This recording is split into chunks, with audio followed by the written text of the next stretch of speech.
Bonjour, aujourd'hui j'avais envie de parler du sacrifice et combien se sacrifier est une erreur, combien se sacrifier ne vous apportera rien, sauf peut-être éventuellement à comprendre que ce n'est pas juste pour vous et que ce n'est juste pour personne. Se sacrifier pour penser que l'autre nous aime, c'est-à-dire s'aligner sur l'autre, est une erreur. Ce n'est pas ce qu'on attend de nous, c'est pas ce que disent les guides là-haut. Vous n'êtes pas là pour ça. Vous êtes là pour élever votre conscience, élever votre âme, expanser votre âme. Évidemment qu'il y a des apprentissages à faire ici dans la matière. Évidemment que ce n'est pas tout rose. Mais allez se sacrifier au point où vous ne savez même plus qui vous êtes. Au point où vous n'êtes plus capable de dire non. Au point où vous n'êtes même plus capable d'avoir votre propre vie. Être dépendant de l'autre. C'est pas du tout ce qu'on nous demande.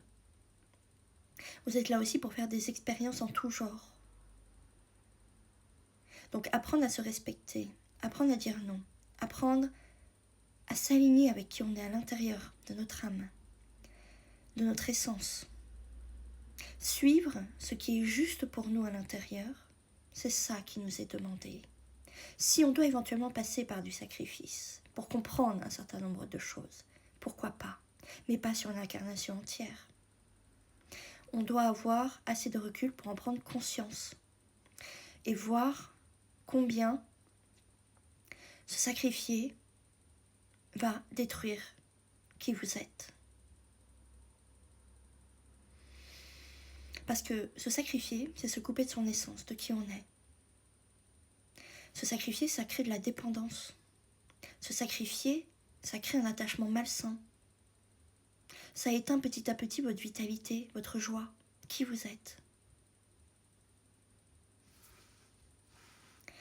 Pour moi, la leçon qu'amène le sacrifice, c'est que c'est ni juste pour personne de se sacrifier, ni pour celui qui se sacrifie, ni pour celui qui reçoit au prix de l'autre.